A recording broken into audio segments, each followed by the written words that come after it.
This episode of Anthropological Airwaves was recorded and produced from the traditional territories of the Catawba, Waxhaw, Cherokee, and Shuguri peoples, and specifically in Charlotte, North Carolina, a city located on the traditional crossroads of two indigenous trading paths, the Occaneechi Path and the Lower Cherokee Traders Path, which facilitated the extensive trade network of Cherokee, Catawba, Saponi, and Congaree peoples prior to colonization. While many descendants of Cherokee, Waxhaw, and Shuguri communities eventually joined the Catawba peoples, today the Catawba Nation continues to thrive as a federally recognized tribe located less than 1 hour south of where I am recording today. Anthropological Airwaves is the official podcast of the journal American Anthropologist, whose main offices are located on the traditional and ancestral territories of the Anacostan and Piscataway people. The Anacostia and Potomac rivers have long been places of trade and gathering for indigenous peoples, and Washington, D.C. is now home to diverse indigenous people from across Turtle Island. American Anthropologist has published articles throughout its history that have taken knowledge from indigenous peoples for a scholarly audience and has not required its authors or editors to be good relations to indigenous peoples and communities. Acknowledging territory is only one step in repairing relationships between anthropologists and indigenous peoples. The editorial collective of the journal is committed to deep listening and engagement with indigenous scholars, peoples, and communities to explore ways to be a better relation. Welcome back to Anthropological Airwaves, the official podcast of the journal American Anthropologist. This is episode 1, season 3-ish. My name is Anar Parikh. I'm the associate editor of the podcast at American Anthropologist. I use she, her pronouns, and I'm a PhD candidate in anthropology at Brown University. I'm also the executive producer of Anthropological Airwaves and will often be the all-in-one producer, host, engineer of Anthro Airwaves episodes. In other words, you'll be hearing a lot from me. But don't worry, you'll also be hearing from plenty of other anthropologists and scholars whose work we look forward to featuring on this show in a variety of formats, including interviews, conversations, experiments in sonic ethnography, ethnographic journalism, and other oral and oral formats. Before I tell you about this mini-season and today's guest, I want to remind y'all that Anthro Airwaves is launching a new segment called Anthro Help Desk, where we'll be answering your questions, comments, and concerns on all things anthropology. Cue the dial tone.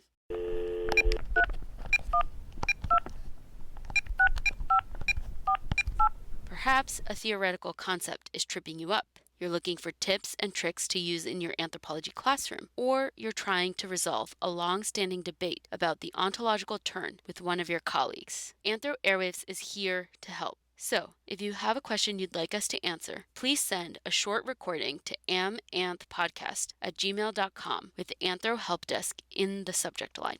Okay, now on to the good stuff. As you might remember, the theme for this mini-season is crossover, and during the next few months, Anthro Airwaves will be featuring anthropology podcasts and the people who make them. On each monthly episode, I'll chat with the host or hosts of a different anthropology podcast about their show, why they make it, and how it connects to their broader work. After a short interview, Anthro Airwaves will feature an episode of the show and include information on where you can learn more about our guests and their work. Today's show is the first episode in this series, and I'm excited to finally introduce our guest, Anuli Akanebu, and her podcast Black in Real Life, which explores the business of influencing and the power dynamics at play in the act of cultural exchange. Anuli is a transdisciplinary scholar and media maker working at the intersection of internet culture and race. She's currently a PhD student in the Sociocultural Anthropology Department at New York University. Her doctoral research examines the role of influencer marketing by foregrounding the experiences and perspectives of Black social media content creators in the United States. Each episode of Black in Real Life dissects themes related to race in the influencer economy through research and conversational interviews with predominantly Black content creators, scholars, entrepreneurs, activists, marketing experts, and cultural critics.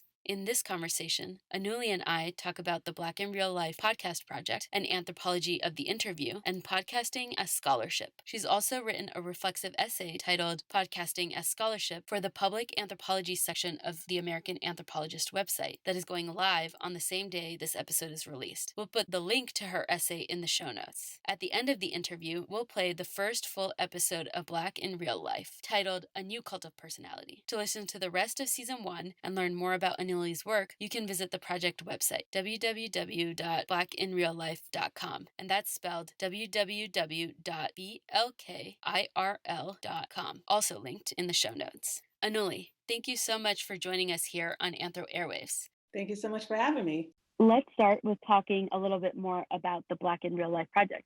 Sure. So I see Black in Real Life as an extension of my current doctoral research made for the purpose of public scholarship. So how do I begin to explore and examine some of these issues and subjects that I'm interested in for my doctoral research, but as I'm actually learning about them myself. So taking people on that journey with me too. And Black in Real Life and my doctoral research also really was rooted in my previous life as a marketer. I used to work in the consumer marketing industry for several years, and I was a consumer researcher as well as a brand strategist. So I understand influencer marketing, which is what I study through the lens of brands and corporations. And now through Black in Real Life and through my larger project, I get to explore that same industry, but on the other side through the lens of the content creators themselves. That's super fascinating. And I'm curious, given your background in consumer marketing, can you talk a little bit more about why podcasting and then multimodality in general is important to you as a way to communicate your ideas and your scholarship? Sure.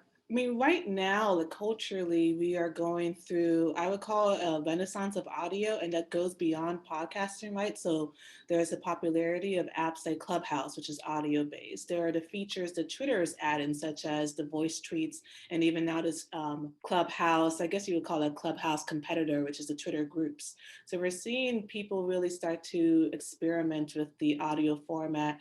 And as someone who I always like to humble brag that I was into podcasts before they were cool.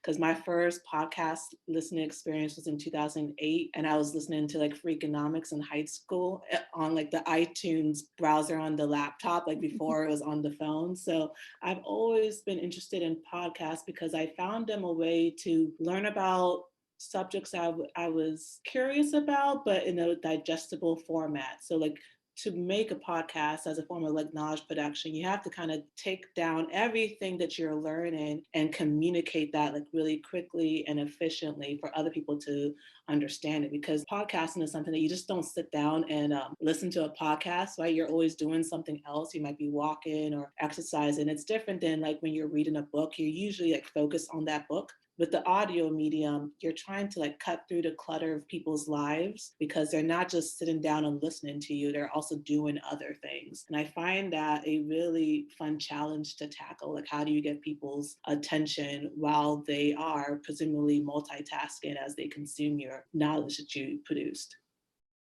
Totally. I haven't been listening to podcasts as long as you, but probably since 2013 or 2014. And just like you're describing of doing other things while you're listening, probably the way some people listen to music in the background, I listen to podcasts as my white noise. And I lived alone for a while. And so I would just always have podcasts on in the background while I was cooking or literally doing any chores. And it's almost now a way I activate my brain to do tasks is to turn on a podcast.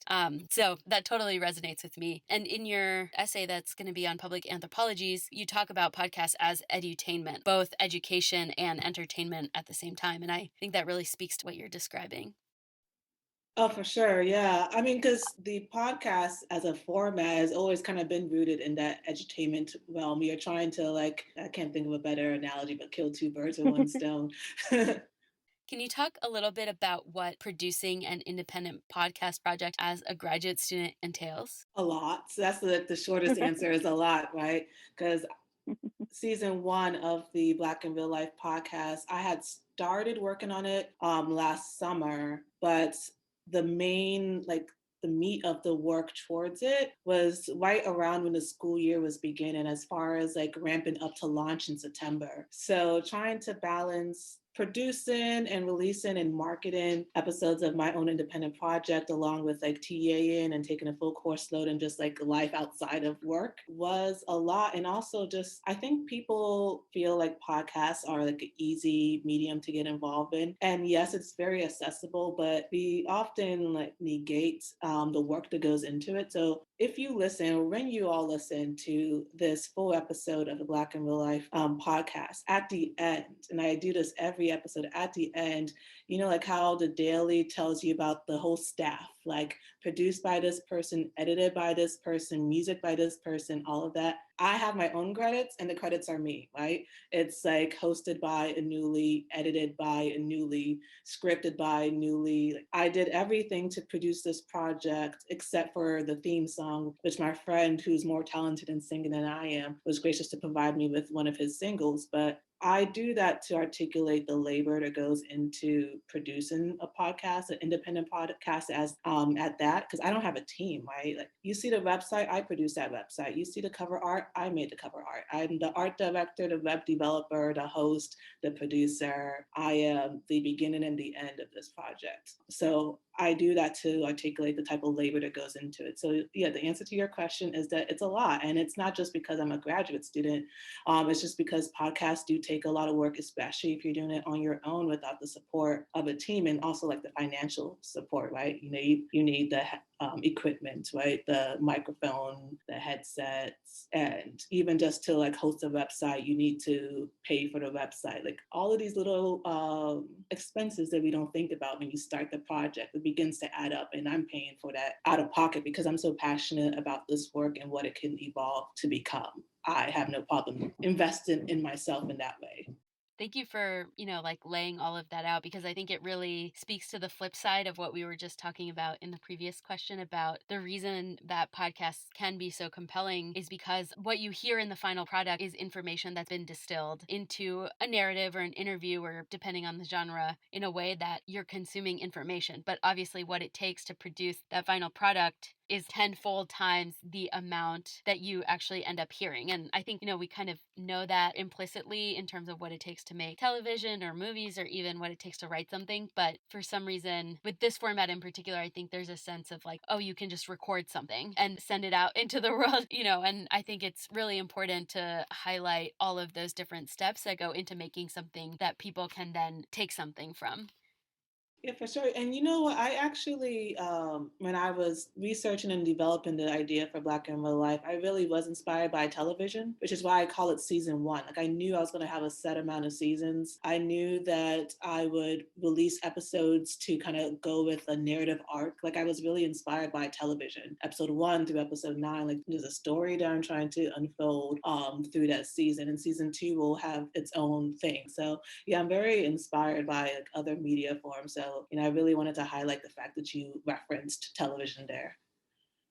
I brought up the nitty gritty of the amount of work such a project requires because one of the things that you talk about in your essay is podcasting as scholarship.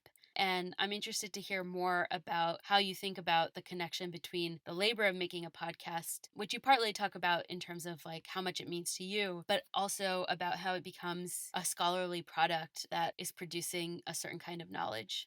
The thing about podcasts, at least the way I go about it, is that just like any type of research I would be doing for like, dissertation project, right? Like you start with a question, you start with research and trying to figure out ways to answer that question. So I started the podcast around last year. That's when the idea came up because I was really thinking about COVID-19 and just how has COVID-19 impacted influencer marketing industry? Because usually it's an industry associated with like the content creators go on trips and they're going out and they're showing you their lives, but if everyone is home, how does that impact your work? How does it impact the way like brands are now marketing their products? So I really started with trying to figure out how do I go about addressing these questions. And the podcast medium was something that I was like, that could be really interesting. I could have these conversations with the people in or adjacent to the influencer marketing industry. So it's similar to just the way you would start research in that you have maybe a question or something that you want to explore and you're thinking about the best method for exploring it. So that's one part. And then the other part about podcasting conversation as a form of scholarship is really, I guess it's really inspired by Charles Briggs and his work about learning how to ask and just the anthropology of the interview. And he's already had a lot of these points. It's over 30 years ago. The book came out in 1986, but the same things really do apply, which is essentially that usually in anthropology or just any scholarly discipline, the interview is considered as the method, like the means to an end, but not the end itself. And as podcasting goes, the interview becomes the product, the end itself. And I think the challenge that Briggs really made back then for us to really think about like interviews as these complex negotiations of authority, power, also positioning is important because anthropologists are not the only ones that do interview. Like journalists interview people, consumer marketers interview people. Like we live in what he called an interview society. More and more interviews are just part of our everyday life. And one thing to consider is like, what is the difference between an interview and a conversation? And for me, an interview requires or should require some type of research. I'm trying to like learn about who I want to talk to and then talk to that person with like a theme, like this conversation, right? Like you came with a theme of questions that you wanted to ask me because you have something that you want to find out. Conversation is a little more free flowing than that. So there are formalities of the interview format, and these formalities differ depending on the type of interview that you are hosting. So like a interview for your research, your dissertation, no one may ever listen to that interview. You might not even have a recording of it. You might have just written notes. But this, a podcast is so unique and so different as a subsection of like the anthropology of interviews because of the edutainment factor that we previously discussed. Because I am very conscious of the fact that other people are going to listen to this. And you can't just go on and talk for 3 hours, although some people do. But, there's usually a time limit and there's things that you want to accomplish in that time. It's not as free flowing as just having a conversation that happens to be recorded. There is a structure that you kind of have to adhere to, which makes podcasting a very particular type of interview because you are doing it for the purposes of not just to educate, but to also entertain. And you also have to market it. People put a lot of work into producing their podcast and then they forget that they actually now have to sell it to people to listen to. So there's a lot of really important nuances that come to podcasting as a form of scholarship. And also what Briggs was talking about, like I said before, is like authority and power. So I'm very conscious of my position when I was interviewing people for my podcast, because again, I choosing to work with people who identify as Black, and I am also Black. So there is shared kinship there to that extent. But this is a project in which it's interviewing people who are sideways to me. So it's like a sideways anthropology in which we are kind of peers, right? These are people in the industry that I am adjacent to, similar education levels, maybe similar class structures as far as like the work that they do. So there is a little more equity in that type of dynamic than in the traditional like history of anthropology where people were like, I'm doing quotation marks, like talking down to people. This is a more like equal exchange. And for them to agree to do a podcast, because I didn't know any of the people I interviewed, for them to agree means there's also a shared mission, because all they had to go off of is the vision of this idea that I was selling to them about like what I wanted to do and why I wanted to do it. So they had to agree to that mission. So we do also have like a shared goal. So they become more collaborators and active participants than subjects. Whereas in the history of anthropology, the people you interviewed were subjects. Now it's a little more of an equal power dynamic, at least in my work with Black in Real Life. I hope for the people that I talk to, my guests, to be active participants and collaborators, which is a word that they use in influencer marketing industry, collaborators. So that's what I prefer to call people. Yeah, and I'm curious to hear a little bit more about how you think about or map out what an interview will look like when you're recording it for the podcast. And I'm coming at it from the perspective of first being an anthropologist who did interviews for my ethnography, and then later an anthropologist who started doing interviews for a podcast. And one of the differences that I see is that when I do interviews for ethnography that I am recording, but am not necessarily going to turn into recorded material that other people will hear, is that I am often much more free flowing in the way that you're describing and kind of let the conversation wander in ways that I haven't necessarily planned for. Yeah, for sure. I mean, I would say to start off, the main difference is time, because for my podcast, I'm very conscious of like, I didn't want to be someone that had like a 90-minute or a 2 hour episode. That's just not my ministry. I wanted each episode to be less than an hour, which meant just for context, the way my episodes are structured is that I have an introduction to the subject of the day and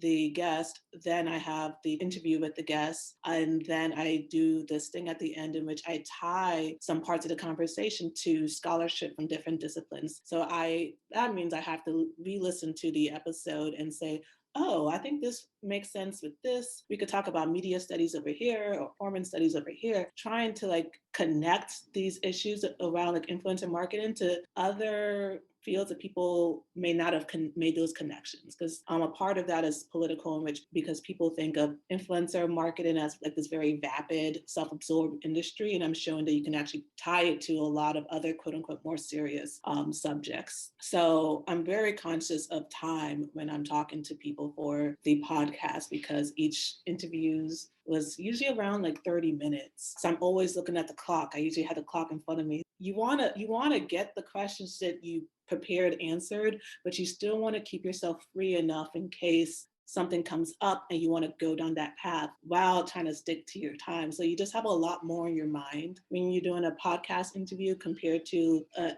interview for your research that maybe no one else will listen to. That, like you said, you can be a little more free flowing and just let it go. And if it's 2 hours, that's fine, because no one's going to listen to the 2 hour part and you can cut it out. Whereas a podcast, you're also very conscious of like, how do we make sure I don't have to edit as much? Like there's a lot of choices that people don't talk about when it comes to like the editing process. If there's gaps, like long gaps, how much do you cut down those gaps that makes it sound still natural? If people naturally say a lot, do you cut them out, all the M's or some of the M's? Like there's a lot more to consider, not just like the interview itself, but the editing. And then to prepare for the interview, which was part of your question, each episode really started off with a question. So the episode that you will all listen to, for me, I was interested in what is an influencer? Like what does it mean to be an influencer? Like the first few episodes really like breaks open that question. Like what's the difference between an influencer and a content creator? Like why do people use them interchangeably or use one or not the other? How has internet culture evolved? Like I had multiple questions and I thought about who do I think can answer this question? And for me, that was Shamira, and you will all be introduced to her. And I thought, she's a culture writer, and I was like, I want to understand her take on it, her take on culture. And that's how it went. I had a question. I reached out to people who I thought can answer that question. And, the right people said yes.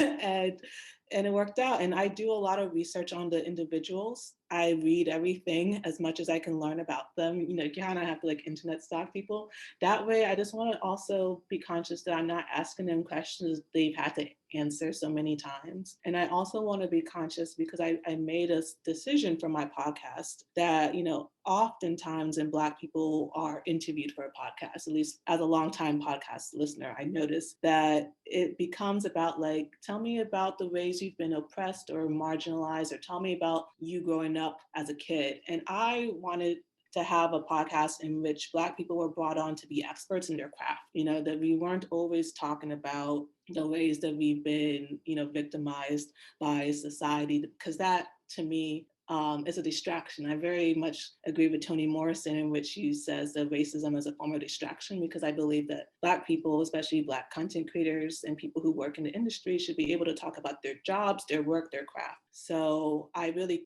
prepared questions that were more focused on the work that they do and their craft and the issues of, inequity and injustice will come up because that's just also a part of the life, but they don't have to be the focus of the conversation. So that's how I kind of framed the interview process. It's just two of us trying to educate people about influencer marketing or some theme of it in a way that's true to their personal and professional experiences, and also just entertaining to listen to. Preview or segue into your episode. So before we start playing the first full episode of Black in Real Life titled A New Cult of Personality, I was just curious if there's anything you want to share about what's next for this project now that you've completed season 1. Yes, people have asked me when season 2 is coming out, and my first response to that is that y'all need to finish season 1. I know all of you didn't listen to every episode.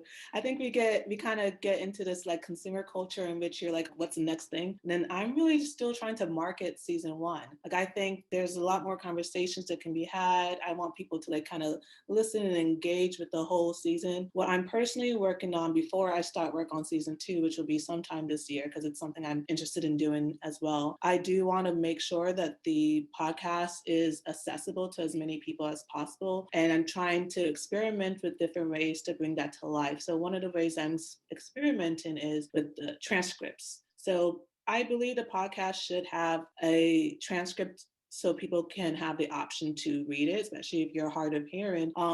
But I also not sure if everyone is going to sit down and read a transcript. So I am experimenting with a video transcript and how do I show captions on a screen and share that on YouTube as another platform for people to listen to or consume in some way the Black in Real Life podcast. So that is what I'm currently working on. And ideally, by the time you hear this episode, you will also be able to access a transcript video of the episode that you can watch on YouTube. So just coming up with new ways to get the podcast out there and exposed to as many people who are interested in the subject matter as possible. Perfect. That sounds like a great next step.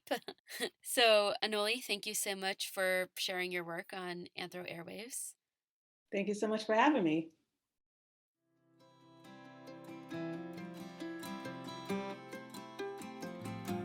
The interview portion of this episode was hosted, produced, and engineered by Anar Parikh, the associate editor of the podcast at American Anthropologist, and executive producer of Anthropological Airwaves. The intro music you hear is Waiting by Croander. A closed caption version of this episode is available on the Anthropological Airwaves YouTube channel, and a full transcription of the episode is available on the American Anthropologist website. Links to both are included in the show notes. If you enjoyed this conversation, be sure to subscribe to Anthropological Airwaves wherever you listen to podcasts.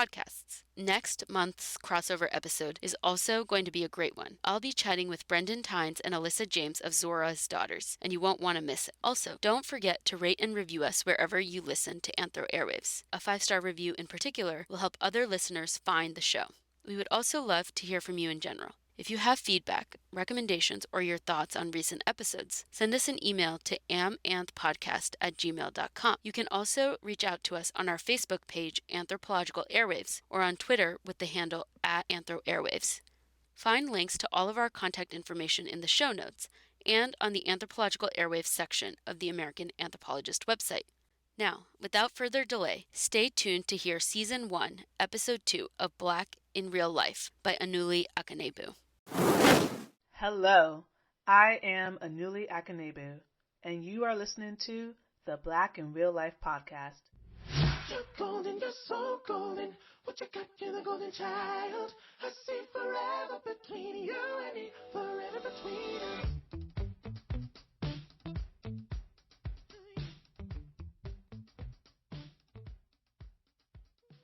The influencer marketing industry is a multi-billion-dollar industry.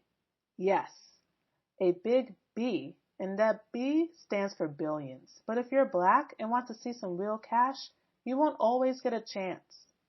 At least, this is what the conversation has been for years, and what the conversation continues to highlight today as Black content creators begin to increasingly demand more from brands, media organizations, and marketers. These content creators want more equity, more compensation, more recognition, and overall, more respect about the contributions of Black people to not just internet culture, but to popular culture at large. Today's guest, Shamira Ibrahim, argues that the exploitation of Black people and Black creative labor are central to the inner workings of the influencer marketing industry. Shamira is a Brooklyn-based culture writer by way of Harlem, Canada, and East Africa, who explores identity in cultural production as a critic, reporter, feature writer, and essayist. She has had bylines in publications such as the New York Times, The Atlantic, Vox, and Teen Vogue. I was introduced to Shamira's writing through a column that she used to write for Vice's broadly vertical called Extremely Online, where she wrote about different aspects of internet culture, including the influencer marketing industry. I find the way that she writes about internet culture to be extremely thoughtful and nuanced. I thought that her perspective as a culture writer who also has had experience working in the technology industry would contribute nicely into the conversations about internet culture generally and influencer marketing more specifically that I want to facilitate this season. Here is how each episode will work. In each episode, I'm going to share a brief introduction to the subject of the day before introducing my guest. At the end of each interview, I will come back to share a few key takeaways that stood out to me from our conversation. These takeaways will be supplemented with research from both academic and non-academic sources to add further context to the subjects that are brought up in the interview portion. For every episode, I will include citations to the reference materials I mentioned, as well as some additional background reading for you on the Black in Real Life website. Visit www.blkirl.com to nerd out. Okay, now without further ado, let's get into my conversation with culture writer Shamira Ibrahim. I'd like to start by talking about the column you did for Vice's broadly vertical, Extremely Online, because that's actually my first introduction to your work was that column. So I was curious as to how the idea for the column came up. Yeah, so the idea for the column came up a couple of ways, right? I was introduced to Vice through Danny Quatang, who is now the cultural director at Teen Vogue, and we wanted to figure out how to create a space that talked about what was going on in digital media and social media and Black culture in a meaningful way, and kind of right now where people talk about the intersections of tech and culture, right? Which is what everyone's doing now, but we were all doing years ago, right? And the reason why I felt like I could talk about it meaningfully is that my background is actually not only do I write, but I actually have a background in tech myself, right? So I have done project management, I've done IT. So I think some of the sticky spaces in what we discuss in culture writing is that we get to talk about, how Black people, break the internet, how we break these algorithms, we break trends, but we don't get to really dig into how they really screw us over in a meaningful way, right?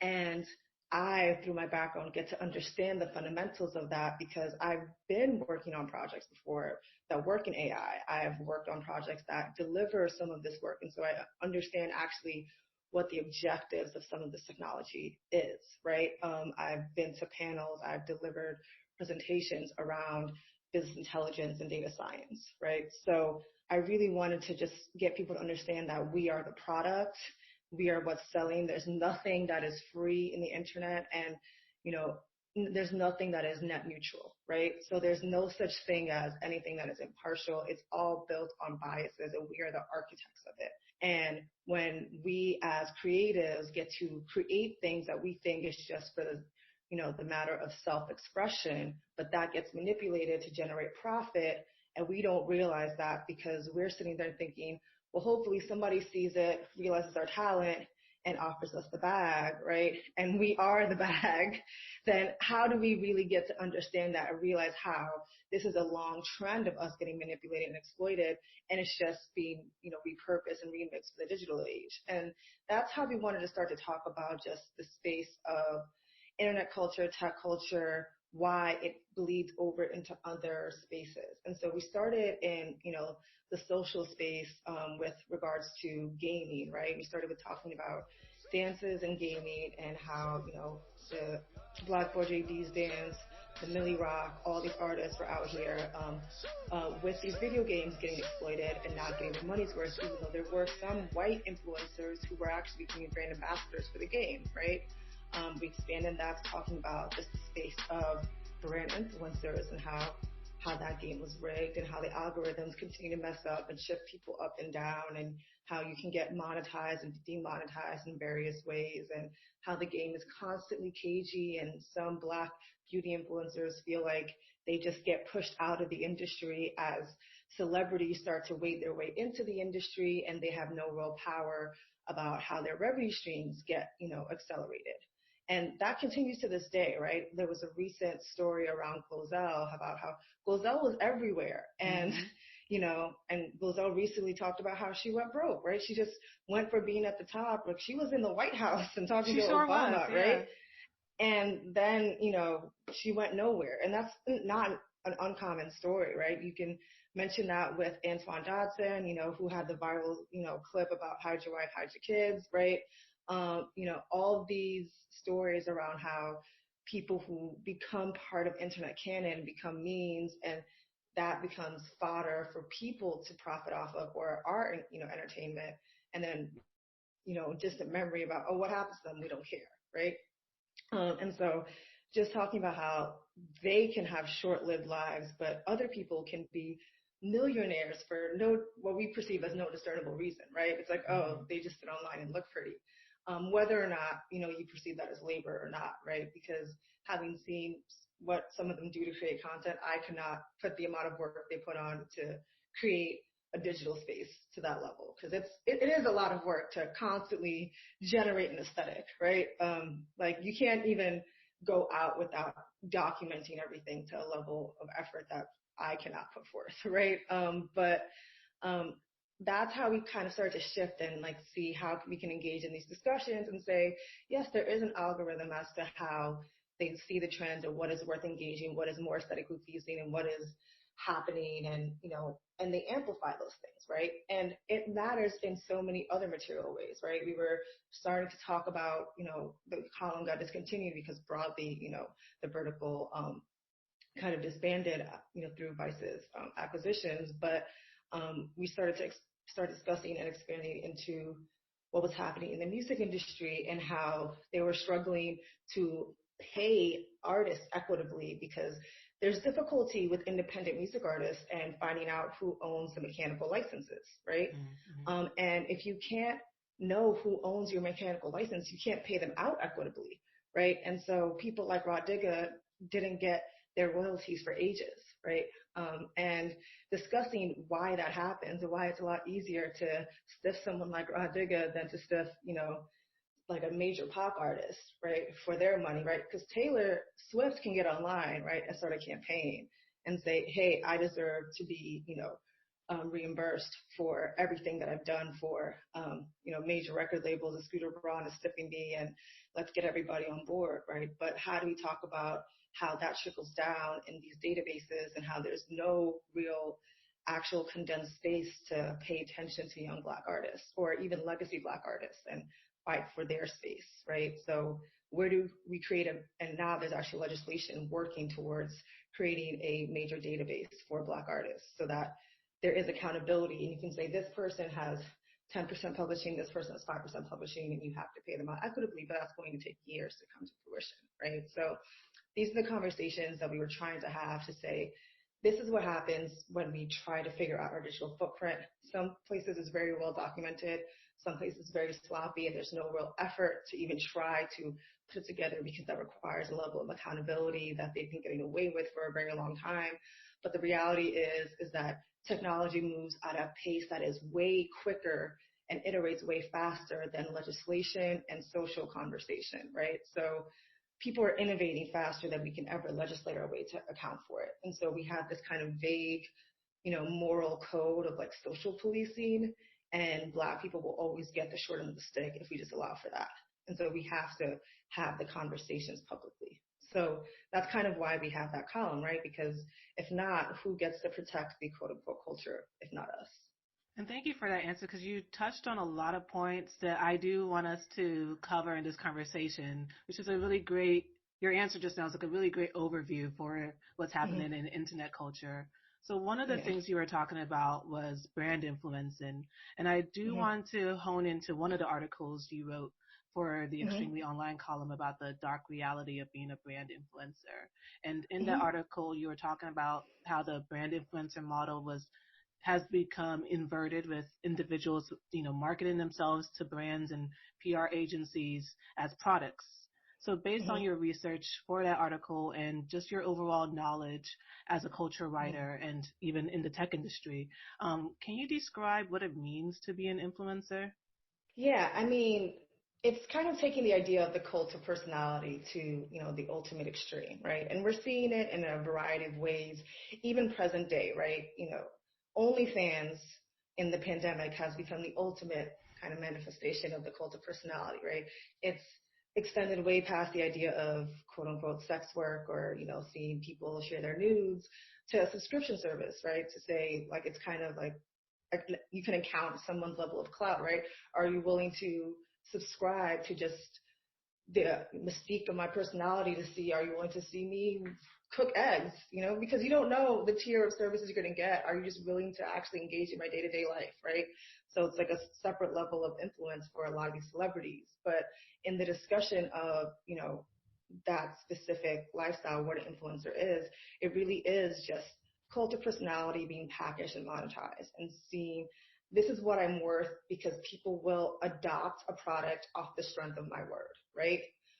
And that is really what it is in like its base level. What it actually really started as was the level of just social influence in clubs, right? And so the tastemakers in the club scene are bouncers and bartenders and people who in the music industry are the people who get to talk to a lot of people in the industry, right? So if you go to the clubs in the Lower East Side of New York, or you go to the clubs in the Village, right, back in the 90s and the heavy, rock era or whatever, when Nirvana was huge, those would be the bartenders who were actively still pushing cigarettes, right? So, the big cigarette companies, the big tobacco companies would try to make deals with bars to have their bartenders push specific brands of cigarettes. This is after they were settling all their lawsuits, right? So cigarettes are kind of actually really in the way out. And so they were trying to still retain their profits and their relevance. So that was how bartenders became influence marketers, right? Now it's not just like this vague demographic of people, it's individual people and how they can sell themselves. So it's, oh, I am a James Charles, right? I just off the strength of having 3 million followers on YouTube and X million followers on Instagram that generate this many impressions, right? Just by me holding up this random product, people will know it and people will go out of their way to check it, right? And this will convert to clicks, this will convert to sales, and this is the deck that I present. I'm literally selling myself and my influence and my persona, right? And so that's what an influencer is at this point. It's who I am, my engageability, my likability, and whether or not I am found to be believable to the people who subscribe to it. As that kind of niche has expanded, that sort of metric has adjusted over time, right? So customers are savvy, followers are savvy, right? So people will now more so be like, well, we know that you were paid to do this. It doesn't feel as organic anymore, right? So now you have to figure out the balance of, well, we know that there's no product that you're showing that you weren't on a PR list for. So how do we believe that you genuinely like this or you don't like this, right? How do we believe that now you're a legitimate millionaire and you're getting paid on all these brand trips? How, which sentiment you're sharing is because you want to maintain a relationship for yourself versus maintain an authentic relationship with us as a consumer. So these are the conversations that now are evolving and they're still trying to manage as this niche no longer becomes like this sort of way to disrupt the market and it's like alternative marketing and it is actually now the standard way to cut through the digital space, right? So it's no longer subverting anything and it's becoming, if you want to run a new campaign for a product, you have to send to these PR lists of 1 million people, right? So you can't do anything without, let's say, sending Kylie Jenner an unboxing video, right? Like that's the standard now. And she's going to charge, let's say, 6 figures for a post and 5 Snapchat, or Instagram stories of her unboxing it for your benefit. And so that is no longer something that is necessarily going to take you over the top. So how do you actually take it over the top at this point? How do you think the COVID-19 has impacted the influencer industry? I think it's fascinating, right? Because you can see some places still trying to figure out what to do. There are still travel influencers still trying to travel, right? And I've been watching that play out because, I mean, you'll still see people in Cabo, for example, or Tulum, right, showing pictures of them on vacation. And it's this weird sort of dissonance because, okay, you're living the established life in this deserted island and, well, there's workers there for you, right? So you're putting workers in a bad position. We can't travel there, obviously. We have no aspirations to travel there right now. So there's no sort of way for us to feel like this is something aspirational we can go and book right now. So you're being paid a lot of dollars to invest in this resort that no one is actually going to make any reservations for anytime soon. So there's a lot of people spinning their wheels trying to figure out how to maintain relevance or resonance in this time. The idea of hyper consumption is really sort of confusing a lot of people because there are people who are going to sit in this space and saying, well, you're entitled to joy and leisure, right? Which, of course, right? You can't just sit in misery and anxiety. And I think that is a balance that some people are figuring out. But when your entire brand is focused on not engaging with any of the things that are going on and the nuances of that are going on in present day, not even in your own industry, right? How can you engage with the things that are going on publicly, right? So, in the influencer industry itself, right? Like there are white influencers that don't go out of their way to amplify Black influencers, or, there are those that don't go out of their way to discuss, if you're a beauty influencer, all right, diversity in shades, or, amplifying Black beauty brands, or being on the PR list of smaller brands or independent brands and being able to amplify them. So to go out of their way to even try to grasp the discussion on a greater scale when they're so focused on retaining a capitalist mindset, even just for their own careers, now they're kind of stuck trying to figure out how to retain relevance, right? Because a lot of people's energy is so consumed in trying to figure out how to move forward day to day, right? So that engagement has shifted for many of their fan bases and consumers, right? Some of them do want the distraction and some of them are not invested in the distraction. And so I've seen some people's content try to shift to, at the very least, acknowledging it, and some of their followers say, this is disingenuous, we know that you don't care about Black lives, so why are you doing this, right? And some people's content has shifted towards just being consumed in drama, right? And so that it's just following, a lot of bickering back and forth because there's not much else to really engage in from a commodification perspective, right? So if there's not much to do from actually discussing products or selling wares, then it becomes, okay, let's do drama. The ugliest part has been the really disturbing copy that gets pitched to a lot of these influencers. So it'll become, I know I need to be able to get away from this pandemic and just go on the road. And I need my Toyota Camry to take me there, right? And it's like, okay, there's nothing liberatory about that, right, for us. And the copy is obviously just canned and provided by a publicist, right? And depending on your level of, cachet as an influencer, you may have the ability to adjust the copy or not, right? So when you see those sorts of things, that's when it starts to really sink in, how much the machine needs to still keep going for certain people, right? Because what in your right mind would convince you that anyone would want to sit there and, say, oh yeah, watching Black people dying across the country makes me want to buy a Camry, right? But that's just the brand partnership that they have, and that was the best way they thought that they could integrate a campaign that applies to the current moment, right? And so these are the sorts of flashpoints that points that you see kind of playing out that almost make you feel bad for people. Not bad enough for me to, sympathize that much because they're still making way more money than I will probably ever see in my life. But, in the context of realizing how hamstrung a lot of these people are to a certain lifestyle or a certain business model that they cannot escape from, right? They're committed to selling and pitching products. And when that is happening, all they can do is pivot their model to pitching themselves, to pitching more products. And that's a very, like that's how to put this. That is just a very disappointing place to be in when we're all watching all of this play out day to day. Because we see it play out on a lot of Instagram pages like Influencers in the Wild. I don't know if you've seen that page, and they put like these type of, like you said, hamstrung attempts at trying to be an influencer and living that life, which I feel like has led to the vilification of the word. That I just noticed, even when doing work towards this project, that a lot of people who may be influencers by definition do not like that word.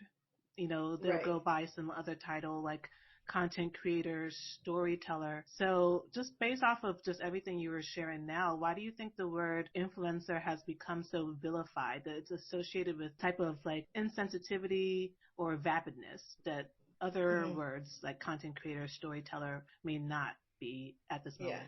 Yeah. I mean, influencer has kind of become reduced to essentially that of like a salesperson, right? So influencer has almost been reduced to something that is synonymous with, I don't want to say it's snake oil salesman, but when certain verticals of wellness and health and beauty started becoming synonymous with certain products that were documented to know not to have any material benefits, but were still being pitched, right? So there were popular verticals or niches of products such as hair vitamins, such as, obviously, tummy teas that are well known, right? Products that don't actually generate any material gains, but feed in on a lot of toxic structures that are, manipulating certain beauty constructs in our communities, especially in our patriarchal structures. Then it started becoming, okay, this is really about generating profit and material gain at the expense of your fan bases. And I do have a certain level of empathy for that, just because a lot of these influencers are women and some of them do take the products themselves. And I do think we should really acknowledge those power structures when we discuss it, because women have their own insecurities and their own toxic traits that they internalize, that they may push onto others. But I think that's what it started becoming, a level of distaste towards the word, where campaigns were being constructed towards influencers having little care towards what products they were pushing towards others, as long as they were generating return. And when that started becoming the assumption, that's when people who felt like they were more discerning wanted to move away from accepting that label, right? I'm more conscious about what I'm trying to actually adopt and create as a space for my following. I am more intentional about the platform I'm creating and what I'm trying to actually generate in the community. And so I'm a content creator, like you mentioned, or I'm a storyteller, or I'm a change maker. So all of these other terms that are still in a lot of ways similarly vague, right? I'm a creative or whatever. So it's still a similar kind of buzzword, but it's still trying to, imply that you are moving towards forward change, right? Moving towards positive action and generating something more productive, as opposed to, doing something that is, kind of pressuring or influencing behavior in a way that now has kind of implied either net neutral or sometimes maybe net negative returns for the people who are kind of consuming it constantly, right? Influencer, sometimes if you search on Google, will be influencer drama, influencer tea, and so all of that can sometimes just start to coalesce and have people assume that you're either going to get a huge bag, which at this point there are like a few people at the very, very top who have it, right? There's not much space to become a millionaire at this point, right? By the time that you try to enter that game, it's too late. And so it's a lot of people now competing for middling returns. So how do you kind of shift out of that, right? And that's difficult, right? Unless you're really willing to come in through, a different route, which is, let's say, being attached to a celebrity and then pivoting that way, right? That's like the more common route these days to pivot into, quote unquote, influencer lifestyle, right? Or even celebrities themselves are doing influencer work too. Exactly, right?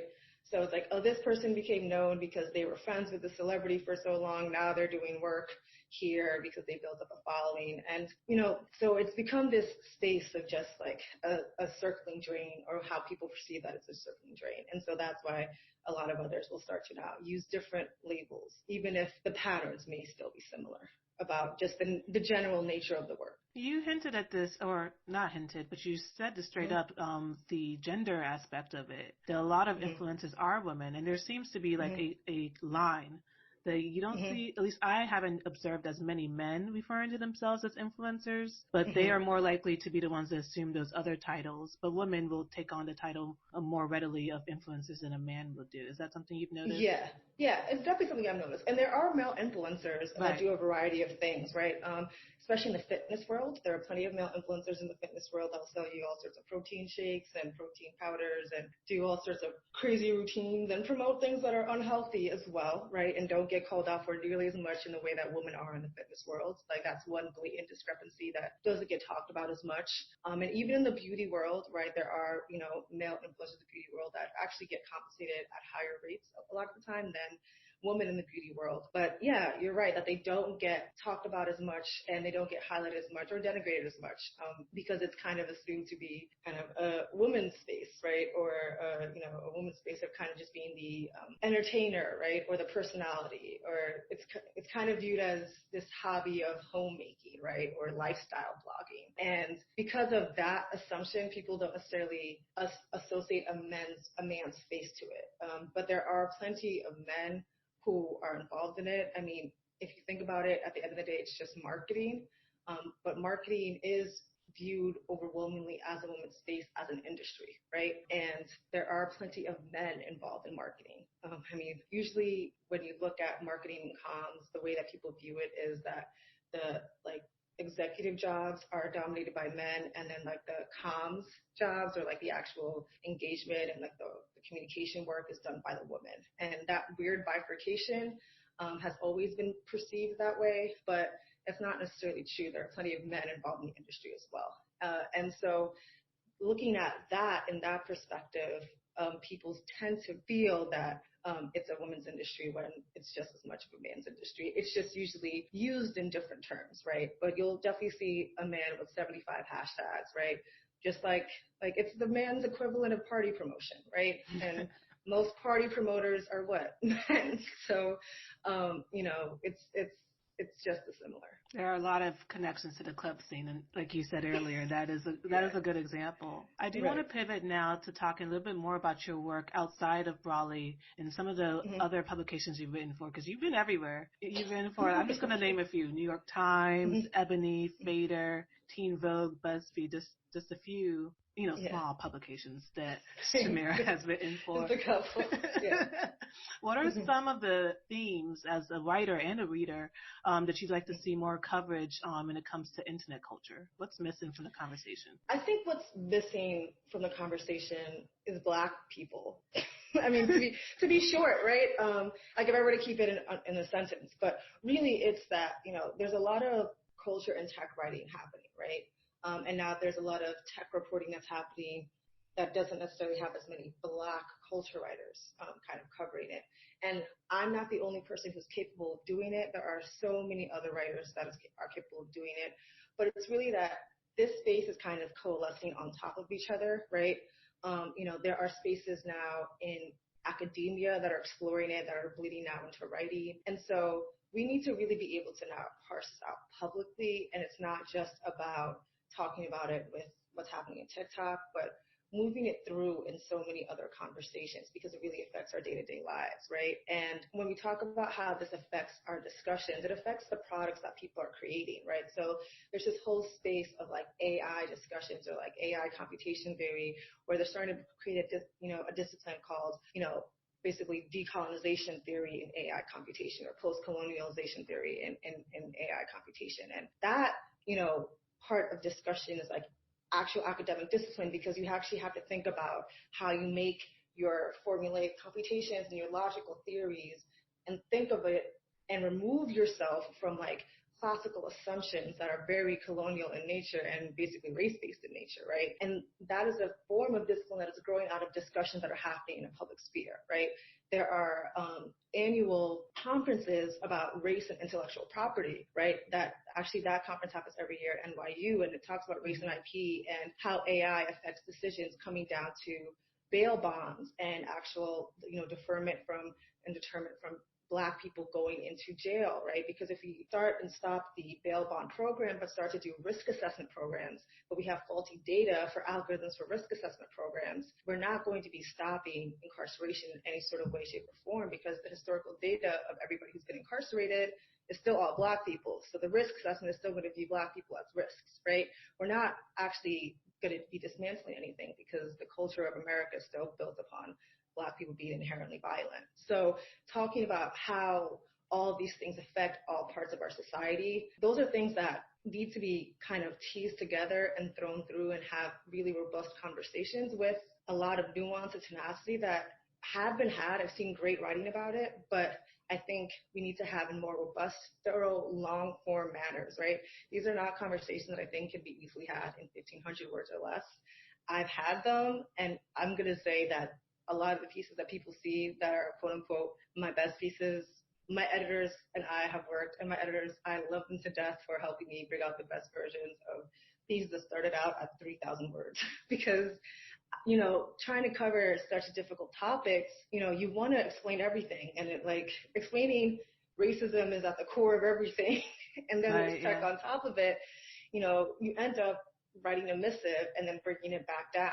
And so really trying to be able to have those robust conversations about technology and surveillance and how this is really going to be playing out in so many parts of popular culture. How are we going to rethink digital engagement now that we're all in quarantine? How do we rethink digital interaction or digital monetization, even with the music industry, now that we think about just the idea of getting access to people, all of that matters in a way that needs to be written about really sensitively, because how do you value what somebody is worth digitally, right? It's like, well, I'm sitting on my ass. I'm willing to pay $10 to watch Tinashe perform, but I'm not going to pay $50 to watch Beyonce perform. I don't know. I'm just throwing out a number, right? But these are the conversations that we discuss and we should be discussing, right? And having those conversations and even having discussions about data and what data gets sold and surveilled and how we,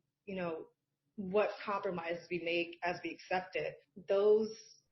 The logic behind what we've already forfeited, because we forfeited a lot to the government and in public data, versus what we should be fighting to protect as Black people who have already given so much over to this country, right? Those connections, we should be making those connections and talking about them. But it's, that's a longer project that requires time and resources. And frankly, we deserve to be given those time and resources to have that dialogue and make that project. In one of the more recent articles you wrote, it speaks just exactly what you were talking about when it comes to the music industry. So I wanted to see if you can expand on that a bit. But you wrote about female rappers and sexual agency for Teen Vogue recently. And you were highlighting women like Flo Milli, Megan Thee Stallion, and Saweetie. What do you think these artists can teach us about content creation in a digital age? I think what's been great about what those artists have done recently is, like I said in the piece, it's not a new thing that women rappers have talked about sex and their agency and subverted, being on this sexual pedestal in rap and decided, well, if we're going to use sexual politics as currency in rap, at least I'm going to talk about my pleasure and center myself in it. But what's been really pleasing to see in the last couple of years is that they've done it on their own terms, in the sense that they've used social media. They've come up outside of just the cornerstone of labels, right? Not that labels have not helped them with the promotion and everything like that, but, Meg came on through SoundCloud, right? A lot of people knew her 2 mixtapes before Fever, right? A lot of these rappers, like Flo Milli just turned 20, right? Which blows my mind, right? But, a lot of these young rapper girls are coming up without the requirement of a man's cosign. I think that is a really big deal. Cardi on her own came up on Instagram, right? And I think watching how they have subverted the previously assumed construct of you need to come up with a set. You need to come up with a man's cosign. You need to come up as, this is the first lady of this crew. This is the first lady of this label. And, oh, by the way, she wants to talk about how she likes to fuck, right?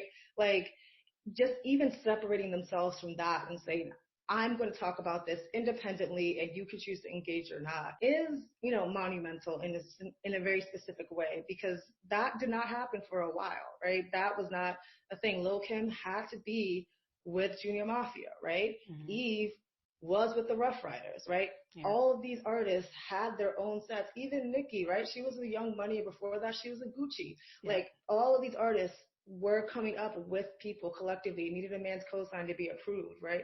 When Flo Milli came out, who was co-signing her when, the project that is getting the acclaim that it's getting, came out? It was all other women rappers, right? And so these things are the things that I'm paying attention to in 2020, which is that, yeah, the deconstruction of the patriarchy in hip hop is a way down the road, right? But watching that we can amplify and pay attention to how other women are going out of their way to celebrate each other, no matter how much we claim that, oh, women are catty and there could only be one, and they go out of their way to beef with each other. If you actually pay attention to the machinations, they actually do care for each other, and they actually do invest in each other's careers, and they actually are excited for each other. And that is what is fundamentally interesting and worth investing in amplifying as people who want to care about and gatekeep whatever culture that we think is worth preserving. And there are so many issues to even like write about or think about when it comes to like technology and race. Like we touched on so many, but I mean, we can go deeper into any one of them. But I'm curious as a writer, and you're consuming the internet and you're engaged with so many issues, like how do you determine whether or not a trend is striking enough to like dedicate a whole article to it or even pitch an article about it? Yeah, I write a lot of things down, and then I kind of just sit with them and I see if I need to revisit them. So I usually am never pitching something instantaneously. I'm jotting down so many ideas constantly, and I use a lot of and this is part of my, I guess, tech background, but honestly, anybody could use any of these tools. Like I use a lot of work management or project management apps. So if people use like Trello or apps like that, I use Notion. It's just a great app for task management. And so I do a lot of just keeping track of things, and looking at all my ideas. You can use your iPhone notes app, honestly, right? But that's what I use. Yeah. But the idea is just having a scratch pad for just saying, these are the things that I have in mind. And then honestly, I usually end up revisiting it ages later. There are some pieces that by the time it came out, I honestly had started thinking about it ages ago, like that piece about Megan Thee Stallion and everything. I started thinking about it and I started working on it with Teen Vogue around the time that Sugar dropped, right? Because if people had remembered, which is why I was actually not necessarily surprised by the backlash, but the intensity of it had thrown me a little bit for a couple of reasons. One was, it's not even the worst song we've ever heard growing up. So that part I was not at all. So that part just had kind of blown my mind a little bit, right? But two, in Sugar, which is how I even started thinking about it, in that mixtape or EP, she had dropped a song called Captain Hook, which is literally about a curved dick. So that was where we had started it, right? And that's why we had started the conversation, because that happened and the Savage remix was, headed for #1. And so it was this is a great year for Black women, just watching everyone celebrate it, because at the time that was headed for #1, and then the Say So remixes had just gotten #1, right? So it's watching all of these machinations happen, and we kept just reshaping the piece and thinking it through, and then obviously, WAP happened. And so that was the trajectory of that piece. So that means that it happened over the course of a couple of months, just to give you a sense of how some of these pieces can have a life cycle of some time. That's not all the time. Sometimes I turn out a piece in a week, right? But I can have an idea, sit on it, and either write it out and abandon it, or sit on the idea, we can start thinking about it, and then come back to it a couple months later and say, okay, it's worth coming to now, right? So both approaches can happen. Sometimes you realize that it's just not the right time to pitch something, or it's not the right time to, write it, or, you just revisit it later. So sometimes you just want to pay attention to trends and not necessarily always want to have the first person to have discourse on something. It's not always worth it to be first, or worth it to have the first idea. Say it louder for the people on Twitter. Believe me, I always have an immediate opinion or a hot take on something, but I've had to learn sometimes just to hold my tongue and just see how things play out. I hope you enjoyed my conversation with Shamira. I want to now share 3 key takeaways that stood out to me. For every episode, I will include citations to the reference materials I mentioned, as well as some additional background reading for you on the Black in Real Life website. Visit www.blkirl.com to nerd out. Takeaway number 1. The exploitation of Black people and Black creative labor are central to the inner workings of Internet culture. Internet culture is a reflection of Western culture, and like Western culture, Internet culture has a long history of exploiting Black people. Shamira points out early in our conversation that nothing on the Internet is free because we, as in Internet users, are the products that are being sold on the Internet. In his book, Distributed Blackness, African American Cybercultures, media studies scholar Andre Brock explains how Black people have made the Internet a Black space whose contours have become visible through sociality and distributed digital practice, while also decentering whiteness as the default Internet identity. He calls these Black digital practices Black cyberculture. Brock makes a distinction between Black cyberculture and Black culture online that I think is important to highlight here. He explains that research on Black culture online examines Black arts, literature, multimedia phenomenon, artifacts, and audiences, whereas research on Black cyberculture interrogates an ontological perspective of what Blackness means for technology use and, occasionally, design. An understanding of Black cyberculture is important in any examination of Internet culture. As Shamira notes, there cannot be net neutrality or impartiality on the Internet because it's all built on biases, and these biases have historically been and continue to be anti-Black. Scholars like Lisa Nakamura and Sophia Noble have published pioneering examinations of the racial politics in digital media that pay special attention to issues of algorithmic bias. In her book, Cybertypes, Race, Ethnicity, and Identity on the Internet, cultural studies scholar Lisa Nakamura criticizes the notion that the Internet is a raceless utopia and demonstrates how the online world reproduces racial identity constructed offline. Websites with interface design elements like pull-down menus that list people by racial and ethnic identities are an example of this.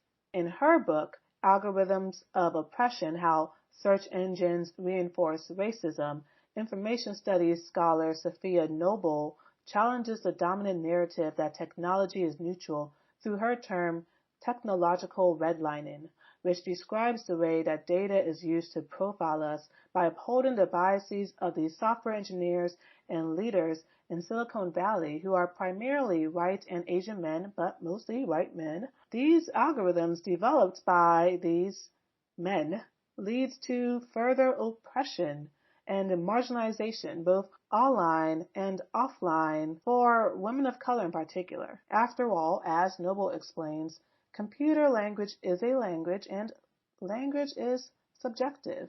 Takeaway number 2. Influencing is an evolution of the cult of personality. Shamira defines influencers as people whose personalities are packaged and monetized. This is just one of the many descriptions of influencing that we will discuss this season. In our conversation, Shamira describes influencer marketing as an industry that takes the idea of the cult of personality to the ultimate extreme. This stood out to me because the phrase cult of personality gets used in public discourse often. If you do a Google search, you may notice that some of the more recent articles that use the phrase cult of personality use it in reference to controversial public figures like Donald Trump and Elon Musk. It has also been used to condemn the leaders of actual cults like NXIVM, the multi-level marketing company / secret society / sex cult. Social scientists trace the concept of the cult of personality back to Max Weber's concept of charismatic authority. The concept of charisma has become one of Weber's most notable contributions to social theory. Weber uses the term to characterize self-appointed leaders like politicians that are followed by people in distress who believe the leader to be extraordinarily qualified. Sounds like someone I'd like to vote out of office. When an individual possesses a charismatic authority, they are perceived to hold a God-given power. Although influencers may arguably serve as representations of new cults of personality, unlike the charismatic political leaders that Weber studied, any power that influencers as social actors may possess is not necessarily innate or God-given. Instead, to be an influencer means to perform a collection of everyday practices to become labeled an influencer. In other words, influencers are not born, they are created. We'll dive deeper into this point in future episodes. Takeaway number 3.